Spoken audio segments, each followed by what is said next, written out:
mbasi mbote. Mbote ndeko Danuke Fula, journaliste Nzamba Landaka, na ba ange na ye, kaka ndeko mesana koloba na ngonga oyo Nzambe na Gabriel Mikael na ba archange, les 4 hommes vivants, les 24 veillards, ba ange nyonso bazota la TV, bazota la Perfect TV une émission na ye loba na yo, na pesi mbote na ko débattre na nga Maître Nord pe na mokolo chaîne yo DGPT Tchani, mais aussi na bato bazolanda biso na ba technicien nyonso kasi na tombeli pe mbula elamu na grand frère Dimputu maestro o benga Didier les champs mbotama elamu kulutu tika ete Nzambe atombela so makamba malamu baposa mitema ne kokisama kasi ndeko dani na koti mbangu na kopesa mbote na wayamba ekolo son excellence monsieur Antoine Tshisekedi Tshilombo, président de la République, chef de l'État. Et pour nous fort que fourni pour que qui maison en amboka peuple se retrouver ainsi de suite na pe simbote na ba pinga na biso ya mboka na musala malambo ko sala ndenge boko kengela mboka ezali musalo ya pasi koleka na mboka oyo bino bondima ko sala yango sous les drapeaux tika Nzambe abatela bina pesa bino subo kasi bwanzoto mbote na mona mboko honorable Papi Mantezo Diantezo les Gangunza rassembleurs, les symboles de l'unité de la cohésion provinciale, les leaders de sa génération. Pourquoi on appelle si mbote? Je profite de l'occasion pour annoncer que les grands Gunza, les grands cocos de Luozi va effectuer sa descente dans son fief natal, Luozi de Papi Mantezo Diantezo, ensemble avec le gouverneur Gas Masang Bilolo, ainsi que le ministre national des sports qui va l'accompagner, Didier Boudimbu, pour les actions purement concrètes dans le territoire de Luozi. Et à la partie, action dans la partie, les 7, les 8, les 9, et puis il va rentrer à Kinshasa. Donc, je demande à tous les crocodiles de Kimpese et de Luozi de se mobiliser fortement pour accueillir votre fils, le Congo père et des mères, l'homme qui n'a pas d'autres origines si ce n'est que le Congo central. Alors, na continue à mutuna na yo, ndeko dani, Danuke Fula dans un sujet très important. Mais avant de côté na sujet, nazo rappeler nzela ya route mokali. Ouais. Nazo rappeler, omoni, na comme on dirait to komi ko prêcher na mabanga. Bandeko bazo lela bandeko route mokali. Nazo soso yika mbule beti na mokali phénomène mu Congo. Oui, phénomène mu Congo. Mais maman na mu Congo. Mais maman na mu Congo mi frère. Sikoyo. Baboya ba papa. Yoka siko sebe. Ah, bino bana mokali. Yoka siko sebe. OK. Moko memi maman ba yoka 2000 francs. A comme na 4 mois moni que maman paysa changer prix. Abi 5000. Abi maman faut doubler 4000. 4000. Papa to kana de mbi soko po ino kitu parce que maman était dans la 4 mois. Maman bino pesa yo. Pesa kakawa na 4 mois maman misambo na saka pesi. Ça dit que tout ça c'est Daniel Bumba. Je ne sais pas si Nakol Bagetian ou dans député, autre peut s'abeloger dans le ministre de l'Infrastructure, c'est bien. Mais est-ce que lobbying est allé à Malamu? Est-ce que le ministre de l'Infrastructure qui est là, ça fait partie des priorités à vivre à Kinshasa? Le président Ali Vimbuta Komeli, président de l'Assemblée provinciale a commis. Oui, on est dans le cadre de ce monde qui est président de Vimbuta a sali fort dans le cadre de la diplomatie. Il y a des institutions. Il n'a pas un pouvoir. Pourquoi il n'a pas un pouvoir? Il y a des députés présents à l'Assemblée, il ne peut qu'à mener une diplomatie. Mais les gens ont besoin d'un pouvoir même temps contraignant. Et ce sont des députés nationaux. Pourquoi Bana Mokali? Pourquoi Bana Makala? Pourquoi Bana Yao Nini ya Izakati Mumbele? Pas de bénéficier de Banzilate. C'est pas normal. Non, Ezama diplomatie. Moi, ce que il y a beaucoup de routes qui sont mangéni. Ce qui n'a pas qu'à vous.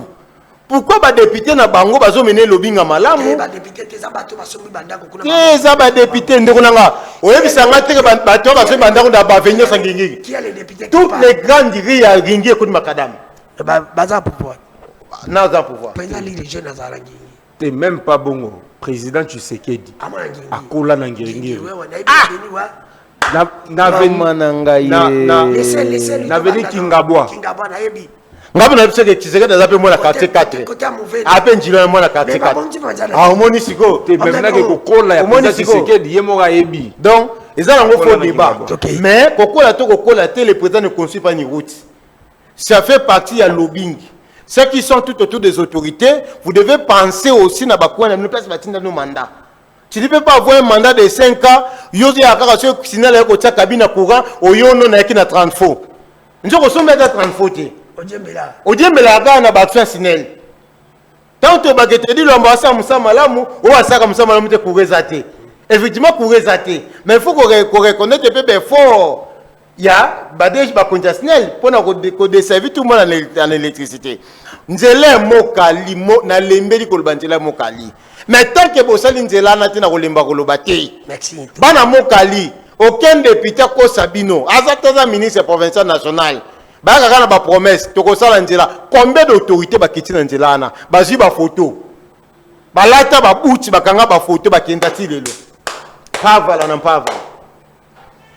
Vous comprenez? Donc botel nzela mokali soki nzela mokali esalité na élection ko yaba na mokali bo sala grève ani bo voter député moroté point barre. Bakele kana bakati mtu na mokali balekate ngana nanga mona mokali nanga mwa njili mais ezo sanga pasi ngana nanga njilwa nanga mona kimbantekete okoza la candidat pe kuna usungi ba oui mais ngana bango na souci pona kenda kawana ngamu na oneta politiko imagine la tike pembe mam na mona so nga batali aspect na ngana kecha pembe na suki dele baba mbanga 5000 francs ketcheli moi d'abord on la prix na yo par rapport à apparence tout ça sont les autorités. Zwa siko moto bana mokali chokota na kati bana na so de mouton zwa siko moto place olela mais na ye abeti cop na ville pas bendie azwila ka malonga ti abeti no makolo akomsu na mokali siko lembi pozo moto leki même na transport ko uta zando choko ma mokali choko ma yoko ko na nina na bitabe ni na parce que leki même vous comprenez donc Wanza ki biscuit na ngai na koti mamba bumba. 3 minutes. Pas de problème. Au moni. Ndo danu na se décider ki na le basu makamba Daniel te. Na se décider ki vie à Daniel na kota ngosu te. Vie à Bumba na kota ngote. Na beta vie à Bumba Kara, vie à Daniel Kara. Pourquoi na lo babongo? À chaque fois na lo la vie à Daniel o ka mutu passe. Daniel ya Bible. Daniel o ya Daniel. Bumba. Daniel wana te il y a des bateaux il y a Daniel puis il y a Bumba oiseau j'ai vu la Kinshasa il s'appelle Bumba mais on a sommé comme on est Daniel bon na comprendra parce que Daniel a boire un boula banco aussi peut-être ba nuit blanche à sala qui pour la rotation une cause à reliette et limousin ba pongi bon donc on a nimba kana Daniel. Mais on a échoué dans Kinshasa Bumba. Ok. Alors, bah balancer les biseaux contrôle technique. Évaluation. D'abord parce que Makanisani ils ont échoué. Pourquoi ils ont échoué? Pour maximiser les recettes, il faut avoir une stratégie. Vous savez, quand vous imposez aux gens plusieurs taxes, impôts même moment, et comme à charge, même si les plans financiers, les gens ne sauront pas s'en acquitter. Quand vous commencez avec les contrôles techniques, contrôle technique, contrôle les gens, bon, $80 les gens vont payer facilement. Après un mois, vignette. Vous avez dit que d'ailleurs contrôle sous $58, $60 sur ma vignette. Après un mois, les sous, vous voyez, assurance. C'est comme ça qu'on lance un contrôle, on va maximiser. Mais quand vous lancez tout, nous avons permis, donc on calcule $520. Loyer, Minerva, Labana, Koulia, Ndaku, Aosombate. Vous voulez nous dire qu'un mois de l'évaluation na un mois de pré-bandi échec total. Pourquoi échec total? Ok. Dans ma bande qui liboso balaksa biso basabso vanta na moi si on a zaché colonel c'est comme nan comme nan la communauté la ba communauté oh banoma ka no ministre intérieur moi si wana to ba nommé ministre intérieur ba se rendre compte qu'a démissionné comme policier maké sal ba condé ba interpeller ba longole ministre intérieur ba tie conseiller à sécurité à gouverneur. Conseiller sécurité wa monde ke kuna olia mbongo te so nga funa luka mbongo bagetia na charger ba fourrière ndelo ba pesi ya wana ba créer service on uniquement pour na mwana mwasi wana ka pour na taxe moko taxe ni contrôle technique au pesa annuel et ça ni ponctuel ni mensuel mais annuel c'est-à-dire que futa maka une fois l'année. OK. Alors par l'accès biso 3000 personnes ba formées sans identification ba pesi bango ba gilien babina balabala mais comme constat bamo kanga ba chef faux o balati ba gilien ya bimina terre donc bangulu bakoti.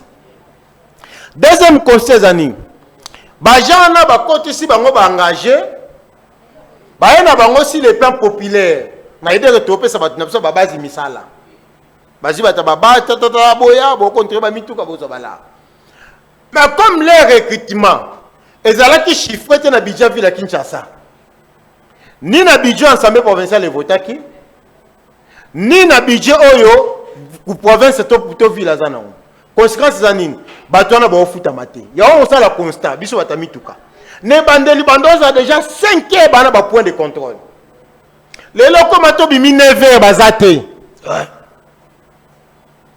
ba moya ba 9h30 ce qu'il y a avant 9h juste 9h30 9h45 ba 10 ans jusqu'au monde bailler. Oui pourquoi? Deuxièmement ou troisièmement le point bazo futa bango te ni prime ni salaire ba ya ba koti cop ce que na ba contrôleur ya rond-point ngaba oke na ba ya lemba super lemba terminus ba ko na ba système même ya magasin na ko sekisa yo mukwana aza na mutuka na moni contrôleur mo ka kebisa roulage lobi na terre relax hein lobi na côté l'autre kebisa oh bo mituka bien quand tu mituka ba konti ba lomba sauter ça dit que l'esprit a contrôle est changé parce que si tu veux ce que les mutuka sala musa malamu tiens na ba condition moko stable financièrement. Merci. Alors pour moi je vais chuter en disant ceci. Le contrôle que Bumba avait lancé et qui contrôle où Bumba réfléchissait comme Daniel Nakacha Pungi avec un lancement comme Bumba gouverneur à Kinshasa comme conséquence nango maman Mimi au tebi lisola ma Mimi ya Congo central na gouverneur à tout soit peut-être habité maman Mimi a matérialisé.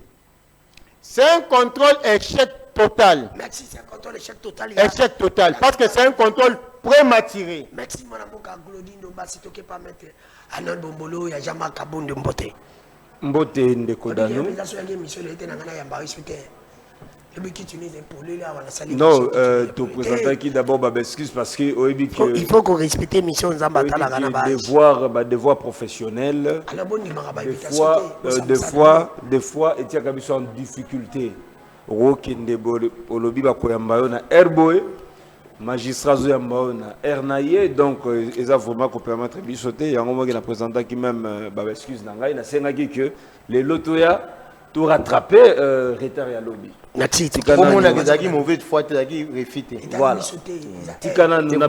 Maître Glody plateau Mbote. Merci beaucoup confrère. Na pesi militante pe militaire parti na biso Alliance pour le changement Mbote. Na pesi pe na tombeli boye bolamu na président national Jean-Marc Kabound toti ko na aéroport. A commis déjà le nom à Kinshasa après avoir pour ça une tournée diplomatique, médiatique et politique à haut niveau. Après avoir comme un kabiliste. Atikala jamais comme un kabiliste. Au début que dans beaucoup ceux qui ont lobby vérité, bah traiter yo des kabilistes. Alors bateau bazako traiter bateau ba kabiliste, bangonde ba vrai kabiliste. Et ça dans moto moko tazali kabiliste, kolika kabila et mon kolokola Tshisekedi azate. Donc Félix Tshisekedi c'est kabiliste patenté. Et vacciné. Il y a un moni atambolaka na azotambolaka na nzela oyo ndeko Tshisekedi atambolaki nango. Et ndeko Kabila tambola nango. Kabila tambolaki na mauvaise gouvernance. Yé pas à kotambola na mauvaise gouvernance. Kabila tambolaki na ba arrestation. Yé pas à kotambola na ba arrestation. Kabila Shebea akufa ba circonstance to yebate. Sous Tshisekedi Cheribo kenda kufa tilelo ba peksa même bato ba lobela likanso ba okanga yo. Arrestation, il y a des opposants. À l'époque, à Kabila, il y a des opposants qui ont exil. Tant que Tshisekedi peut, il y a des opposants qui ont exil. Donc, au moment que ndeko Tshisekedi na Kabila, blanc, bonnet, blanc. Alors, batteur, baza comme on que bisotoye pour éclaircir la population, na vision claire, nette et cohérente. Nous avons bangonde baza comme traiter biso ba Kabila, c'est parce que bango balingaka. Oh bango bazo sala mabe bato ba dénoncer te soko dénoncer o komi munguna oh bango nde ba vrai banguna mboka ezande bango mais na rectifier le komoko nga nazali communicateur ya parti te oh yozala ngai nazali directeur à cabinet adjoint en charge des questions juridiques et administratives il y a président national Jean-Marc Kabound état politique toya kande ko sa position à parti na média pour que bato baeba position à biso donc n'importe qui qui n'a qu'à partir. Non, je ne suis pas n'importe qui. OK alors. Donc il y a un monique gestion et lancement non, avant na gestion. ndeko nanga Glody alobi Tu calmes 5 minutes. oui ndeko nanga Glody azali ko dénoncer route mokali mais how to pesa ndeko Tshisekedi mbote oh route mokali eza kokota na kati actif ya ndeko Tshisekedi donc le lorsque ba na route mokali ba ko sanctionner bateau ba koya na 2028 c'est parce que régime Tshisekedi ba koki ko sa lelo côté donc au koki ko betela Tshisekedi mabo côté peut au condamner route mokali pourquoi ils a ko sala maté quand bien même que ma compétence na attribution ali partagée mais nous surtout et reposaka na motu ya président de la République parce que yende motefo azala comptable après mandat na vis-à-vis ya population donc awa ndeko Glody zala pe na courage ndengo dénoncer route mokali o dénoncer pe ndeko Tshisekedi parce que azana suivité pour que nzela et salama na qui na question na yo ndeko oyebi que oyo ndeko Daniel Bumba aza kosala babengaka yango une façon ya koyiba peuple mbongo ndeko Daniel a lancé maximisation à recette naye que sur la voie routière mais ndenga sali bongo et salama sur base d'un communiqué et non sur base d'un arrêté Oh, na lingi moto moko na plateau la sangai arrêté signé par Bumba Oyo est obligé contrôle technique Oyo est obligé vignette Oyo est obligé permis Oyo est obligé il n'y a pas une décision administrative. c'est pour te mettre quoi? Il n'a pas à violer mes côtés. Non, d'abord le gouverneur agit par arrêté et non par un communiqué. Il a violé. Lorsque déjà Yemoko a dû arrêter, Alsa lui communiqué par la télévision, donc en principe, ce qui bateau tout dans Mboko, tout dans la culture fiscale, tout le monde ne jamais Babiloko Daniel Bumba Zosenga. Yotala, au foot vignette, il faut pas kangayo, non? Au foot à pénalité. Parce que pénalité au foot est basé sur quoi? Parce qu'il n'y a pas une décision administrative. Où le gouverneur a joué. Yo au foot à pénalité n'engenini. Il y a un autre le lot bakangi au foot 50 000, le foot 20 000. Donc ils ont dépendre de l'attitude des bateaux aux anango. Là ezali kimoyibi. Il y a une photo de Daniel Bumba. Il faut que ça va neko o baza ko gérer parce que bango tout baza na kati ya gestion de Daniel Bumba. Ils sont de l'union sacrée. Boye bakosala ka choix na ba animateur pour ne pas que Mboka est sombré dans le noir. Kasi Daniel Bumba bandi kozwa mbongo ya vignette. Rôle ya vignette ezali ko bongisa banzela. Nazwa kaka route elengesa. Route elengesa avant comme pont. Eza dans un état d'impraticabilité. Okoki kosala 3 heures du temps. Kaka na mo transona muki parce que avant comme pont elengesa wana nzele za ya kobeba. Mais bato baza ko futa mbongo na bango malgré toute illégalité. Mais les Congolais, les Kinois se sont conformés na communiqué à Bumba pour que Bumba bon c'est la bango banzela kasi Bumba aza ko mbongo wana eza ko sala musala ote bato baza ko futa.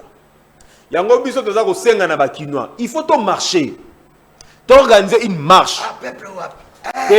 Ndeko danu mbongo wana tokotikela ngo Bumba te ndeko danu mbongo wana biso tokotikela yango Bumba te avimba nango libumba komo lokwa loso Bumba te parce que aza kovimba lokwa loso Bumba na mbongo na biso mais azo soma masolo akomi kovimba na mbongo Bumba na mbongo aza kovimba akomi kovimba na mbongo ba Congolais lokola loso Bumba parce que loso Bumba evimbaka ya komi ko vimba na mbonga ba Congolais lokola loso Bumba donc il faut abongisela biso banzela mais une question yango wana to sengi na ndeko Bumba to sengi na bakinois place oyo tunzela no eza mabe bo répertorier yango boya to sala un front commun pour na to ba ko bongisa to ba ko exiger na Bumba abongisa banzela soki asali yango te abongi cité il faut te funda pour escroquerie. Merci. Parce que allié bato mbongo pendant que mbongo bato ça ko foot eza ko sala msala te akoloba que non eza pour un exercice o ekoya mais na soko que eza pour un exercice o ekoya et bon mbongo ya exercice passé Merci. 89 c'est du vol. 79 257 081 19 24 343 Bomeka continue de la mission Batisto. Nous avons une incapacité à nous avons connu un problème technique. Vous allez nous excuser. Nous sommes en direct à Kinshasa, qui est la capitale de la République démocratique du Congo. Je salue les têtes de me suivre. Vanessa Lumbu depuis Delvaux, je vous salue. Moi, c'est Azanga Likwanza Azali Kolanda Bishona Sulani Kalus. Enfin, de bâtir TV, Bazakolanda Bisho.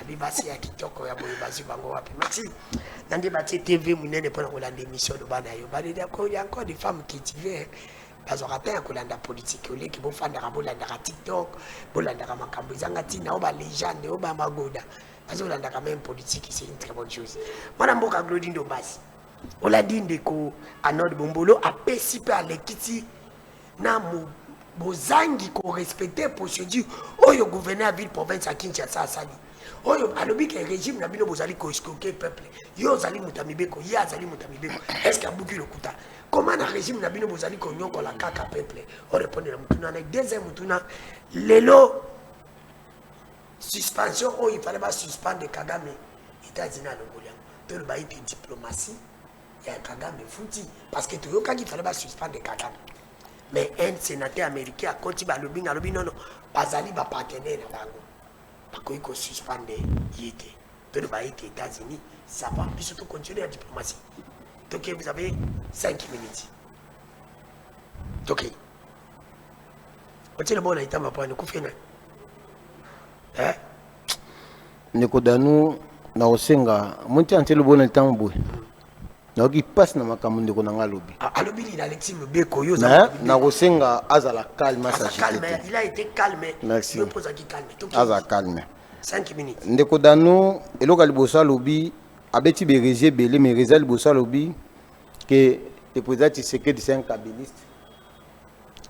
Ce qui président Tshisekedi dans un kabiliste c'est qu'à la kiango tant jamais Kabunda la secrétaire général na. C'est que mutamima qui est pas kabiliste jamais Kabunda. Ah, ça c'est grave ça. Si le président Tshisekedi est un kabiliste selon la décortication naie, c'est que le président Tshisekedi était kabiliste quand il était à l'IDPS, à nos membres à l'IDPS, parce qu'il a suspendu son mandat, on peut sauter. Deuxièmement, c'est que pour Kabunda, le secrétaire général, c'est que Kabunda ne maquille pas Kabila. Voilà, donc Kabunda peut-être que ce n'est pas Kabila. Il y a que le peut-être c'est un kabiliste. Parce qu'il reconnaît que Kabunda est un kabiliste. Ah, reconnaît donc. Il a dit que Kabunda est kabiliste. Qui a dit ça? Lui, il a dit ça. Il a dit que Kabunda est kabiliste. Quand il dit que non, c'est que des kabilistes. Mais à cette époque, Kabunda était son chef. C'est que était secrétaire général, je viens chargé à relations extérieures. Mais qui a administré, qui gérait le parti? C'était Kabound. Quand l'espérance est décédé, qui était le président du parti? C'est Kabound. Vous comprenez? Donc, je confirme que Kabound c'est un kabiliste. Mais ce n'est pas un débat parce qu'à un certain niveau, il faut élever les débats. Deuxièmement, raison, Ndenge na kopesa le président de la République mbote na pesi chef de l'état mbote mokonzo ya mbo ya mapinga pe citoyen liboso ya mboka mais nazolo ba ete ruti mokali bana ruti mokali ba tenir su mokonzo mboka te pona ye ba soutenir mokonzo mboka te po ye mutaza ngana oki pasi yo mona tshelibo na litama c'est un regret ton atalinde konanga na tuni na estanga vaye le lwatanga kimbe kwa mboka pona ye batangaka dans la micronisation. Mais il se peut qu'il y ait un makambo belé le atangi mbeko kwa mboka te. Ah, heureusement. Na comprendre pourquoi atangi mbeko kwa mboka te. Yango abosani. So ka tanga ki mbeko kwa mboka, toi atanga ka yango régulièrement. Anya ko lebelo kwa lobité. Pourquoi? Nous sommes dans un état nous sommes dans un état régionalisé. Où il y a la compétence des provinces. Il y a la compétence des ETD, entités territoriales décentralisées, et il y a la compétence de l'État pouvoir central. La route Mokali, c'est une route en caractère urbain. En caractère urbain. Si nous interpellons les autorités nationales, c'est dans le cadre de financer un projet à la route de la ville de Kinshasa, na faute d'investissement. Que va insérer Yango. Mais en réalité, les autorités du pouvoir central n'ont rien à voir avec cette route. Ça, il faut rester dans l'esprit de la loi.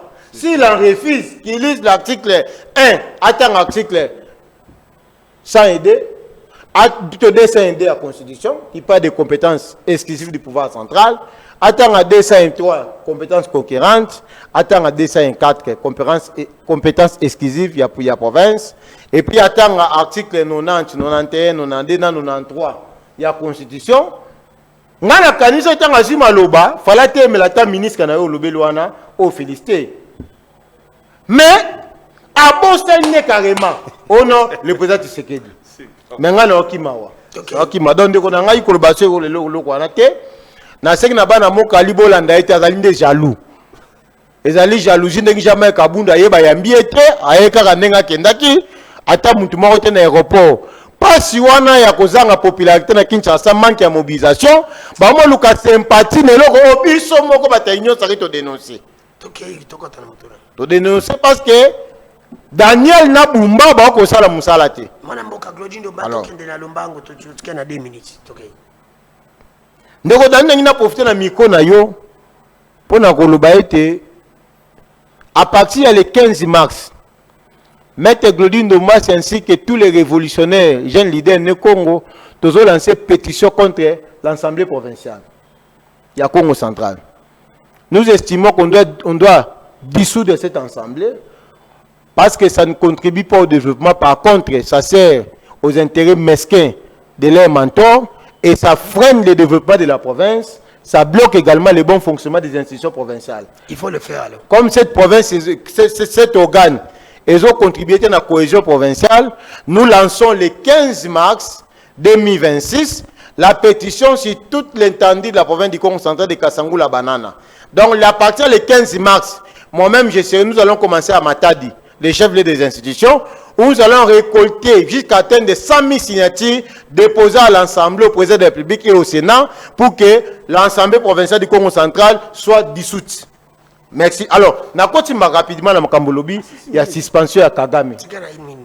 Yoko misu okomi opandisao. Yo zala ki malampo no za directeur de discipline hein. Yo bisanga tere na mission de directeur de discipline ala. Amona na minti na ngai. Yako minani. Ina nga toana même qualité ba invité. Toutefois collabore za na to ko pe na minti na ye. Alors, ndeko danu. D'abord en diplomatie internationale on parle pas de la suspension. On parle plutôt de sanctions. Oui, je ne parle pas de suspension, de la suspension, pas de sanctions. Ouais. Parce qu'aucun État a le pouvoir de sanctionner notre État. De suspendre notre État. Pas de sanctions. Voilà. Les sanctions contre le président rwandais. Pour vous, certains disent que l'échec de la diplomatie. D'abord, qui avait annoncé qu'il y aurait des sanctions contre lui? C'est le chef, c'est le porte-parole du gouvernement congolais. Pour que tout débat, c'est une question, il faut d'abord vérifier la suite de l'information. Est-ce que cette information-là est venue, il y a vos officiels, les chargés de communication du chef d'État, les porte-parole Mamatina Salam, les directeurs de communication, le chef d'État, ou il y a un ministre de la communication Patrick Mouya. Ce qui va voir, c'est que la communication est donc c'est un non-avenir. Mais je crois que Mouya n'a pas repris le Mambouana. Si vous pouvez laisser lui le temps, on va donc, communiquer n'est-ce qu'on ne pas. Mais comme on soulève une question, je vais maintenant analyser. Il faut savoir qu'en relation internationale, ce sont les rapports de force. De la même manière, le Congo se bat avec ses autorités pour que la diplomatie soit en faveur de la démocratie du Congo, en fait de Kim Jong-un en Est, c'est de cette même manière-là que Kagame aussi a séparé. Il se bat aussi pour demeurer dans cette situation d'agression. Il y a RDC, il y a minéré pour que servir dans l'intérêt de Kagame. Na pays naye parce que l'intérêt ya bateau va se couvrir. Donc c'est de bonnes guerres entre les deux États. L'un c'est un voleur, l'autre c'est un propriétaire. Le propriétaire c'est le Congo et le voleur c'est Kagame. Maintenant quand tu as volé, il y a également des receleurs. Ba receleurs ça banani, ba communauté internationale va sima Kagame. Basomba bloka moyibi, baloko steni moyibi. Alors, dans ce désordre, dans cette confusion, tout le monde se bat pour sa crédibilité. Mais rassure-toi que Kagame débourse beaucoup d'argent pour échapper aux sanctions. Parce que les sanctions que Kagame devait subir, ce ne sont pas des sanctions que le Congo a négociées. Ce sont des sanctions ici. Il y a un rapport, il y a des experts, il y a des Nations Unies, organismes qui ont attesté que Kagame c'est un sanguinaire, que Kagame c'est un agresseur, que c'est Kagame qui pille les minéraux du Congo et des Congolais pour servir aux intérêts mesquins de ses mentors. Donc, il va de soi que la communauté internationale, par les biais de ces organismes mis en place par les États créateurs et les États membres, que pour décourager de tels comportements et décourager les futurs Kagame dans l'avenir, de mettre des sanctions sévères contre le Rwanda, ses mentors, ainsi que Kagame. Merci, mon avocat, je vous dis, c'est. Regardez, je suis Colombo, si on a dit kata pour la réaction, on va continuer. Dans Colombo, on a pris 6 minutes. Il faut quand même risquer. On a 10 minutes. Ça, 7 minutes, je t'accorde aussi 7 minutes. Ok. Ndeko Danou, il y a Liboso, n'a recadré nous. Ndeko Nanga Glodi. Il y a lobby que. Ngai na lobby ba hérésie. Or, au lieu de démontrer ba hérésie, a démontré yango. A démontré bo ine comprendre. Voyez ce que la tianga yi. Les hérésies oyo. Tangela constitution. Merci. Ya liboso na nazo na likambu ya kabiliste. Ah. Dézela. Est-ce que niveau na biso na peut trouve ça ba débat kabiliste été. S'il vous plaît. Moi ça me gêne. Moi ça me gêne. Il a nani doit toquer. Est-ce que au un parrain de celui qui tue les Congolais. Non, je ne peux pas te permettre de laisser lui dire. Je commence à accepter, à comprendre qu'effectivement, Kabound est avec Konenanga. Est-ce que au Kokiko discipliné non? Ok, je te prête. Yaliboso a insulté Tshisekedi sans le savoir. À lobby que, donc président Kabound, Ndemoto a memaki Tshisekedi pembeni ya Kabila. Ce qui revient à dire que Kabound azalaki chef ya Tshisekedi, Kabound même dans Lakissa, Tshisekedi nzela Kabound, c'est lui le faiseur de Félix Tshisekedi. Biso tobeti bako bravo. Bon reconnaître le que Kabound Ndemoto a format Tshisekedi en politique. Et le retour non? Topesi bino merci. Oh magasin na kadi mais tango Kabound a formaka Tshisekedi ndenge olobi, a formaka été pour kaya ko sala makambo Kabila salaki. Kabound a makasi o Tshisekedi. S'il vous plaît. Mais même dolobi non. Non mais il ne faut pas déformer les propos. Oh là là, protéger ngai ndeko. Non, tu n'es pas en sécurité. Ne déforme pas mes propos. A déformer propos na hôtel. Ah c'est moi je dis que non même au PC non se naie. Mais il dit la vérité. Attention au PC minute au PC. C'est là pour commencer à me menacer. Non. Yo ça journaliste. Yo faut on rappelle la radio sur Galobi en moté. Mais moi tu me protèges pas. Yango, ngala tikela kiota. Yo motolobi. Yo motolobi que Tshisekedi n'était qu'un simple secrétaire national à département. Comme le secrétaire général, il y a un co-géré par Yo motolobi. Est-ce qu'on est fan de l'histoire? S'il vous plaît. Yango kasi. Mais c'est une histoire non? On a histoire au lobby. Au lobby personne lo. Que Kabound qui ça Tshisekedi politique. Donc tu mets le maboko non? Et là moi j'ai dit ça. Kabound a porté la Tshisekedi. Mais yo motolobi yango. Que Kabound bon, fini. Kabound a eu mon conduit à Félix Tshisekedi. Fini d'abord. Un fauteuil. Quand mon papa tient Tshisekedi à Saraki vivant. Si Koyo, Kabound yo lobi ka mema Tshisekedi est pas à Kabila. Donc c'est Kabound qui a mené Tshisekedi na pouvoir. Donc c'est Kabound qui a formé Tshisekedi pour comment la pouvoir. Mais même que Kabound a formé Tshisekedi pour que bah détourner ça la mana gestion naie.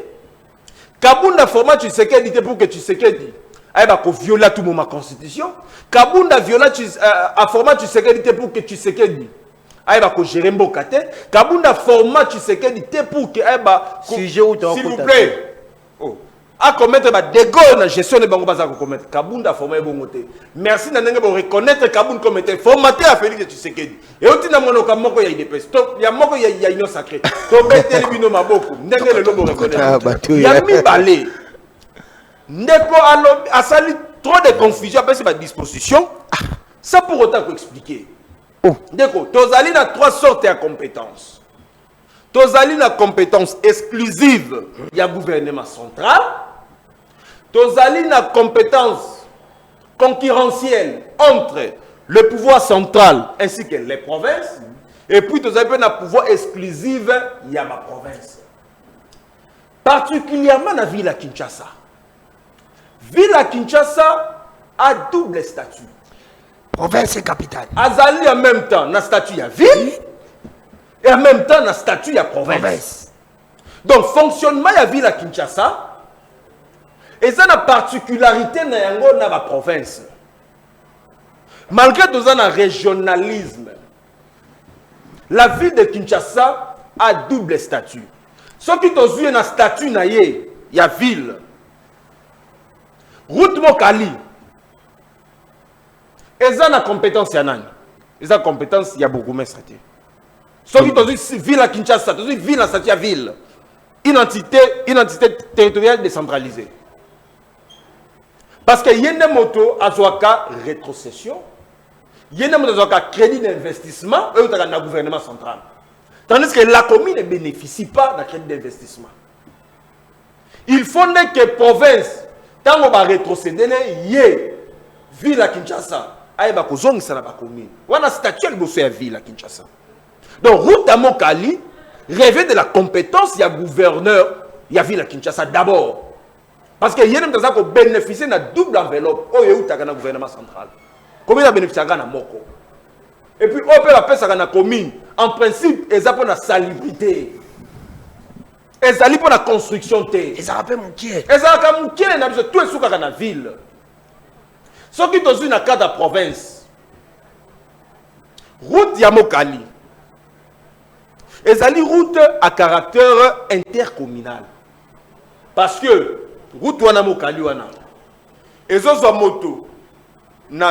Sur le boulevard, ils ont un boulevard et ils ont un tinjo. Ils ont un tinjo. Oh, ce que comme déjà Njoku, ils ont aussi Katena Bouma. À partir où tu as un Bouma. Biso à l'époque n'a pas lu, tu as un basali, Nzela, ya Bouma, tu as un Kende, pas à partir de Mokali. Tu es Nzela. Donc, ils ont déjà qu'on ça. Plusieurs quartiers, ils ont déjà plusieurs communes. Donc, on comprend que ville à Kinshasa a échoué. Et gestionner surtout la ville à Kinshasa, les choix du gouverneur. Et où tu n'as pas un tata Mokonzi Mboko. Les assemblées provinciales n'entérinent que les choix. Toyo Kaka Wakabuya a défendu Daniel Bumba. Corruption. Tu peux dire que Jeep. C'est normal. Pour la Bassani, va voter Daniel Bumba.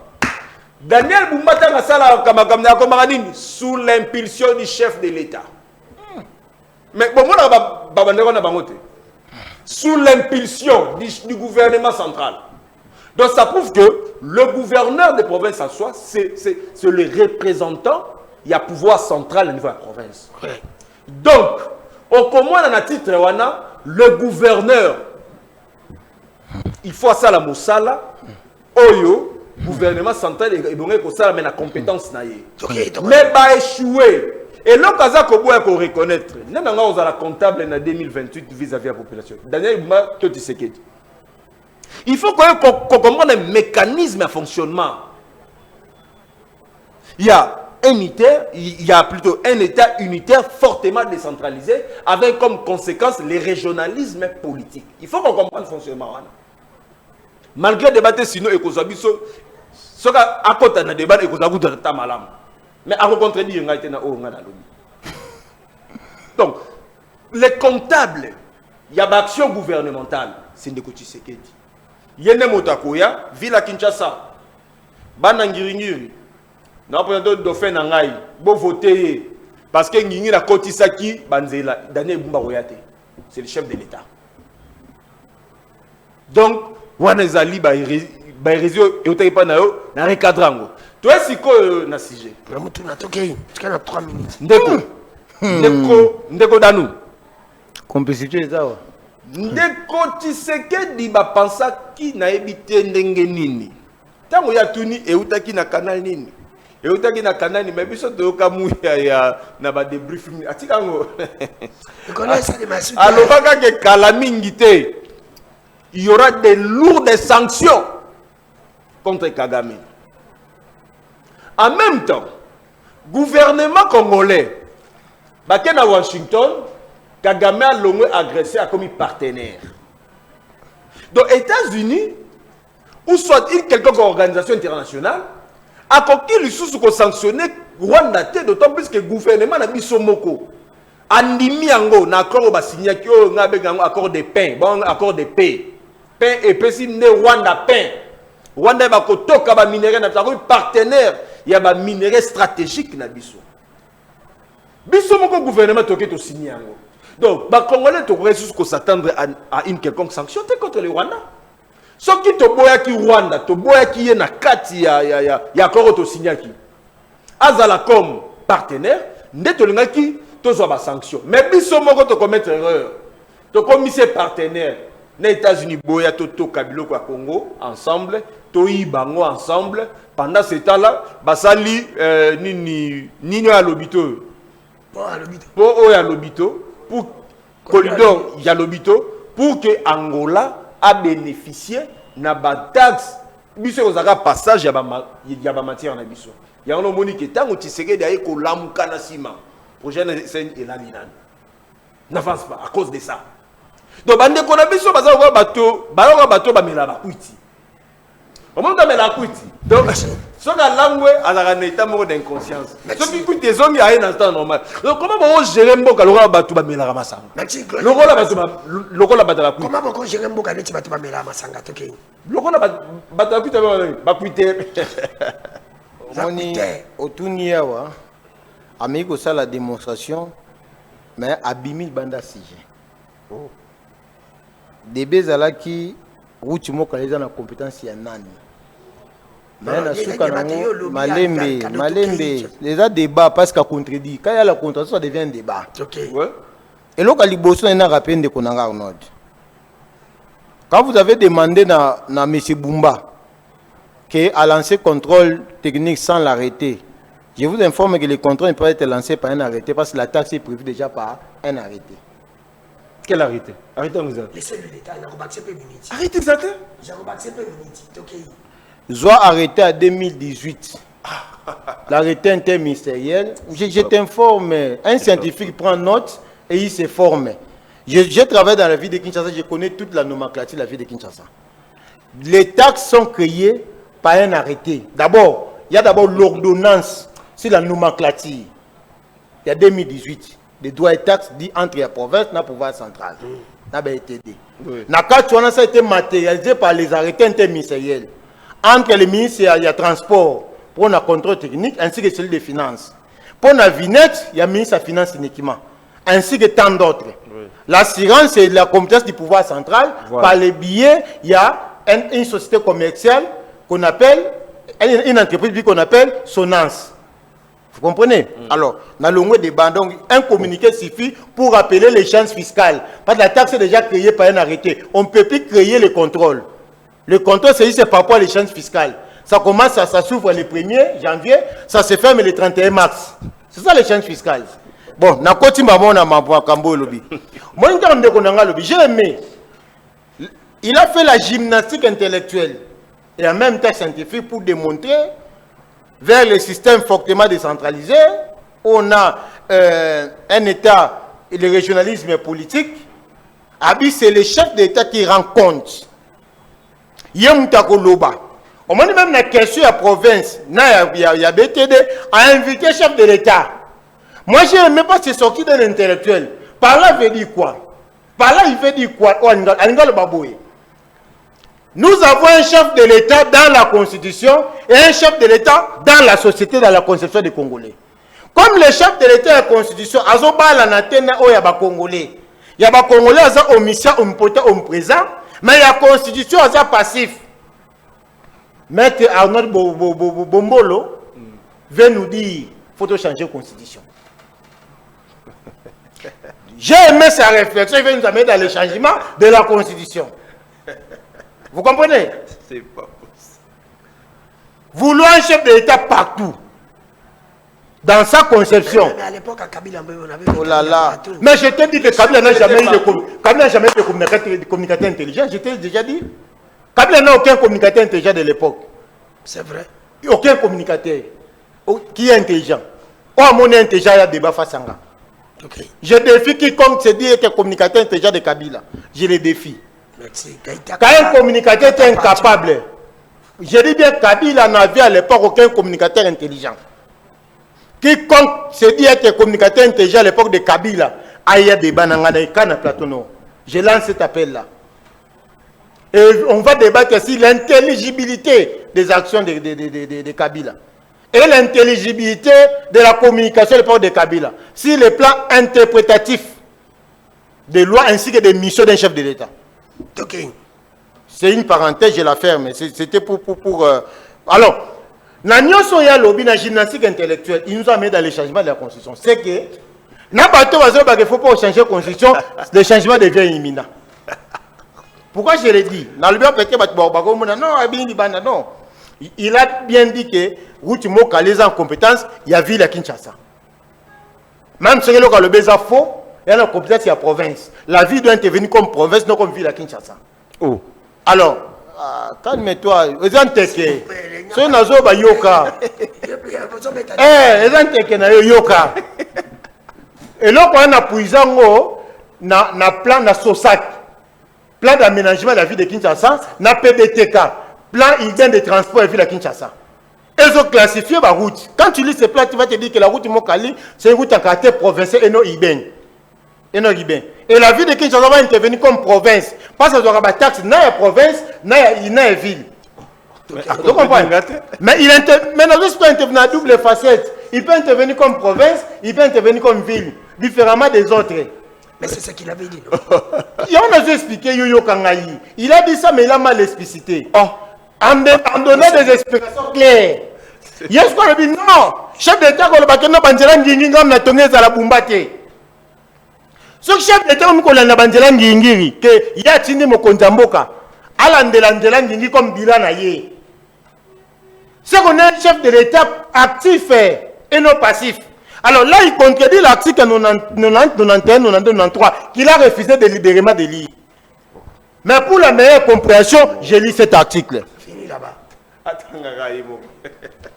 Fini là-bas. L'article 91. Oui, le gouvernement définit en concertation avec les chefs de l'État la politique de la nation et il en assure la responsabilité. Point. Deuxième alinéa. Le gouvernement conduit. Oui. Oui. Le gouvernement conduit. La politique générale. La politique du gouvernement. Malembe. La politique de la nation. Oui. Alors, n'a qu'un article 92. Tangango. Le Premier ministre assure l'exécution des lois et dispositions du pouvoir réglementaire sous réserve des prérogatives reconnues au chef de l'État. Voilà. Il nomme par décret, n'a qu'un article 93 sous réserve. Le ministre est responsable de son département. Il applique les programmes du gouvernement dans son ministère sous la direction et la coordination du Premier ministre. Je veux bien que tu ouvres tes oreilles pour retenir. Oh là là. Mon gars, ce que vous voyez, ça, il n'a pas si. Nous t'avons une qu'on comprendre. Oh là là. Alors, je parle avec pour les téléspectateurs. J'ai compris que il a manifesté une volonté délibérée de ne pas comprendre. Il doit comprendre.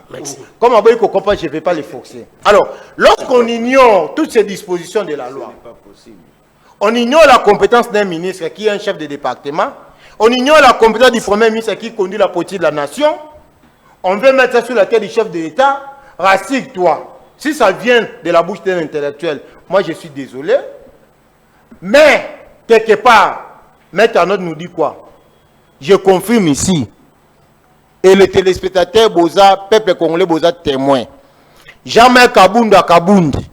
Nanzela ya di kabana ye en charge de questions juridiques et administratives. Maître Arnold Bomboko alobi Bombolo, pardon, excusez-moi. Maître Arnold Bombolo alobi boye. Et Sengeli n'a pas peuple congolais to changer la constitution. Alors, pour finir, pardon, 30 secondes. 30 secondes, s'il vous plaît. D'abord, c'est le mot 30 secondes. C'est pas ok, 2 minutes, monsieur. 2 minutes, ok. Ndekodanou. Et ça l'ingaï pas si. Au moni moto, abandi na introduction mosusu. Ake koshita, ake kokoya makale kale. Il faut natia bino mission maman débat scientifique. Ake kotia makale kale. Nabando tia bino bongo scientifique. Na yesi kota oyo ya lobi ya suka. Tango na benga kabatu ya union sacrée. Les illettrés constitutionnels ne continuent pas que confirmer que c'était un illettré. Bon, yo lettré, tanga. S'il vous plaît. Yo lettré, pesaye. Tiens, on a mandat qui kolo bandeko. C'est la conclusion pour lui. Au lieu de la makama malam na téléphone, yo a noté la fille mama bien na téléphone. C'est la conséquence ici quoi. Il faut qu'on dise à autant téléphone. Non, vite ta moralité. Non, ndeko. C'est la conclusion. Yo di makati yo. Bosso tala on a mona. Ndeko danou. C'est la confusion de quoi sali. Bato bazo comment c'est comme si chef de l'État passif n'est pas omniprésent, omniscient. Il ne l'est pas. Il est. Pourquoi je l'ai dit? Prouve-moi par la Constitution. S'il vous plaît. Ndeko. Ah voilà. Tant que vous fonctionnement, il y a un État. Il faut que tout n'abatte un fonctionnement d'un État. Le chef de l'État, na niveau il y a village. Na niveau à village. Donc la constitution. Mais il y a la loi, non? Voilà la coutume, la constitution. Il y a la, s'il vous plaît. Est-ce que vous évitez qu'il y a une loi sur la libre administration des provinces? Est-ce que vous évitez qu'il y a une loi sur les CTD? On dit chef d'État actif. Oh, s'il vous plaît, s'il vous plaît. Ah, si katako ndeko. Pourquoi comme il m'a calé calé? Tu vas mettre au biloko et va quitter. On s'en va comment? Vous avez dit que salité. Dans village, l'autorité de l'État est assumée par le chef du village. L'autorité de l'État. Or, celui qui incarne l'État, c'est le président de la République. Il est en même temps président de la République et chef de l'État. Il y a un président de la République, chef de l'État. Ce n'est pas ma thèse. À éviter que la Constitution même et le but il est le chef de l'État. Le bin village, président chef d'État. Il y a une organisation de l'État. Comment l'État est organisé? À niveau à village, c'est le chef du village qui incarne l'autorité de l'État. Donc il est le représentant du chef de l'État dans le niveau à village. Voici l'omniprésence. Tu peux me lire la loi? S'il vous plaît. Merci beaucoup. Tu es à niveau, il y a groupement. Le chef du groupement, il est le représentant de l'autorité de l'État. Dans le niveau à groupement. Tu es à niveau à secteur, chef à secteur. C'est lui qui organise les pouvoirs publics de l'État. Dans le niveau à secteur. Dans le niveau à territoire, c'est l'AT. AT a dit qu'on organise les pouvoirs publics de l'État. Il y a un moment qui nommé par le président de la République pour qu'il organise le pouvoir de l'État dans le niveau de l'administration du territoire. Il y a un petit territorial, monsieur. Dans le niveau de la province, c'est le gouverneur qui incarne le pouvoir de l'État au sein de la province. Voici l'omniprésence du chef de l'État. Il faut qu'il y ait une organisation d'un État avant même qu'on comprenne les formes de l'État. On ne peut jamais confondre pouvoir public, on le met directement la forme républicaine de l'État. Wana eza lokola moto, olalaka na Kingabwa, okenaka kolia na Tchango. Merci. Non, il faut totika, yangana ndeko danu, zone sangana ye. Yangana au moins que tant que ndeko bazali ko senga changement de constitution, c'est que bazo comprendre le fonctionnement d'un État. Comment bazo comprendre le fonctionnement d'un État? Au moins que na biso ke yoka. Na biso te moi on va dans la bérésie. Mais ndeko danu, regarde.